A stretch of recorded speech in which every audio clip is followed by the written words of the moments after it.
अभी 4 मई को एक न्यूज आई है बीहड़ से, चंबल के बीहड़ से। यहाँ पर मध्य प्रदेश के भिंड जिले में एक महापंचायत बुलाई गई, जिस महापंचायत का उद्देश्य था एक चंबल प्रदेश के गठन की मांग।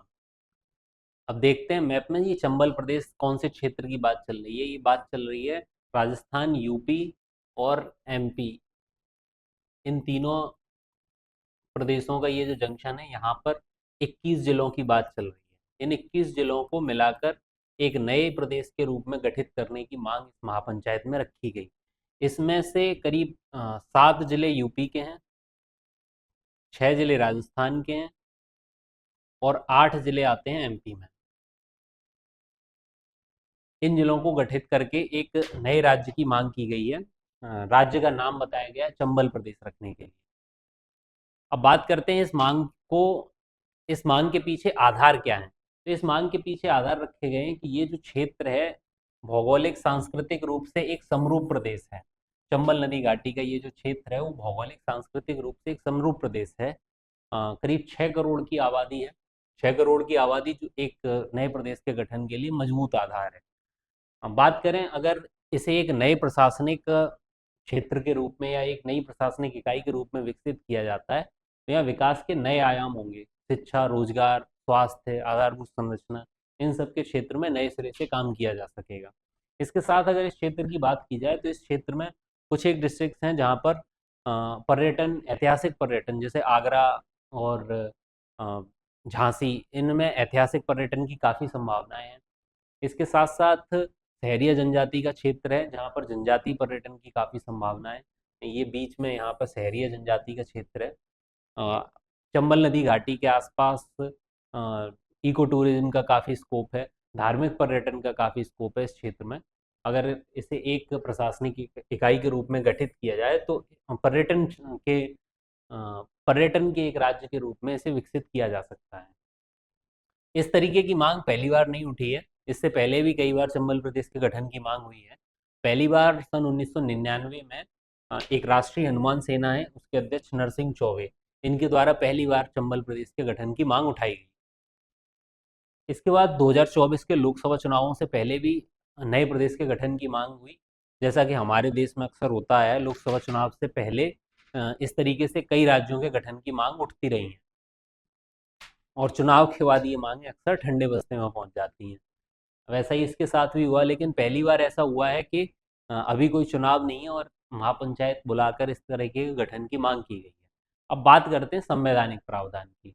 जब भी नया राज्य बने या इस तरीके का राज्य का गठन हो तो उसके संवैधानिक प्रावधान क्या है। इसके संवैधानिक प्रावधान दिए गए हैं अनुच्छेद 3 में। अनुच्छेद 3 नए राज्यों के निर्माण और वर्तमान राज्यों के क्षेत्रों, नामों या सीमाओं में परिवर्तन करने से संबंधित है। इसकी शक्ति अनुच्छेद 3 के द्वारा दी गई है संसद को। संसद के पास शक्ति है कि यह किसी एक राज्य के क्षेत्र में परिवर्तन कर सकता है, किसी एक राज्य के क्षेत्र को काट कर नया राज्य बना सकता है, किन्हीं दो राज्यों के अलग अलग हिस्सों को काटकर जोड़कर एक नया राज्य बनाया जा सकता है, किसी एक राज्य को किसी दूसरे राज्य के एक हिस्से से जोड़कर एक नया राज्य बनाया जा सकता है। इस तरीके से संसद नए राज्य का गठन कर सकती है, किसी राज्य के राज्य क्षेत्र को बढ़ा सकती है, किसी राज्य के राज्य क्षेत्र को घटा सकती है, उसके नाम में परिवर्तन कर सकती है और सीमाओं में भी परिवर्तन कर सकती है। अब इसकी प्रक्रिया क्या है। इसकी प्रक्रिया मूल संविधान में जो प्रक्रिया दी गई थी उसमें 5वें संविधान संशोधन के द्वारा परिवर्तन किया गया। 5वां संविधान संशोधन हुआ था सन 1955 में। इसके द्वारा परिवर्तन क्या हुआ, इसके द्वारा एक प्रावधान इसमें जोड़ दिया गया कि जब भी इस तरीके का विधेयक आएगा तो वो राष्ट्रपति की पूर्व अनुमति से ही पेश किया जा सकेगा और इसके लिए आवश्यकता होगी राष्ट्रपति की पूर्व अनुमति की।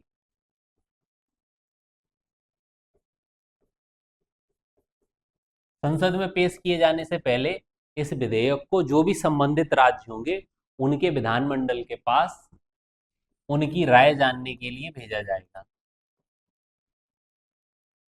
जब विधानमंडल के पास राय जानने के लिए भेजा जाएगा तो राष्ट्रपति उसमें एक समय सीमा निर्दिष्ट कर देते हैं। अब राज्य विधानमंडल की जिम्मेदारी है कि उस समय सीमा के अंतर्गत उस विधेयक पर विचार करके अपनी राय के साथ संसद को वापस भेजे। ऐसी स्थिति में जब संसद के पास कोई बाध्यता नहीं है कि उस राय को माने, संसद उस राय के विरोध में जाकर भी उस विधेयक को पास कर सकती है। अगर कोई विधानमंडल उस विधेयक को रोक लेता है, अपनी राय उस पर पेश नहीं करता, तब भी संसद के लिए कोई बाध्यता नहीं है, संसद उस राय के बिना भी अ, विधेयक पास कर सकती है। ये इस तरीके के विधेयक की प्रक्रिया है। इस तरीके के विधेयक को संसद में पास कराने के लिए साधारण बहुमत की जरूरत होती है, कोई विशेष बहुमत की आवश्यकता नहीं है।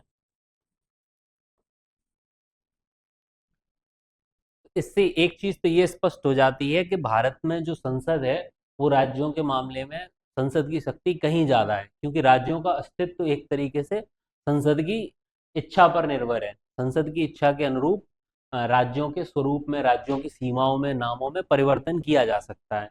जैसे एक उदाहरण के तौर पर एक अभी मांग चल रही है पश्चिम बंगाल का नाम बदल के बंगाल करने की, क्योंकि हमारे देश में कोई पूर्वी बंगाल तो है नहीं, तो उसका नाम बदल के पश्चिम बंगाल कर दिया जाए। तो इस तरीके की मांग बंगाल में कई लोगों द्वारा की जाती है कि उसका नाम बदल के बंगाल कर दिया जाए। तो अगर संसद इस तरीके से चाहे तो एक विधेयक पास करके उसका नाम बदल सकती है। अब आगे एक ये प्रश्न दिया गया है कि निम्नलिखित कथनों पर विचार कीजिए। पंजाब पुनर्गठन अधिनियम 1966 के माध्यम से चंडीगढ़ को पंजाब और हरियाणा की संयुक्त राजधानी बना दिया गया। दूसरा कथन है 1986 में मिजोरम को पूर्ण राज्य का दर्जा दिया गया, जिसे पहले संघ शासित क्षेत्र बनाया गया था। इस प्रश्न का उत्तर कमेंट बॉक्स में लिखिए, सही उत्तर को हम लाइक करेंगे। इसके साथ आप कमेंट करके बता सकते हैं ये जो चंबल प्रदेश बनाया जा रहा है इसके बारे में आपकी राय क्या है। जो चंबल प्रदेश के गठन की मांग की गई है इसके बारे में आप अपनी राय भी कमेंट में लिखकर हमें बता सकते हैं।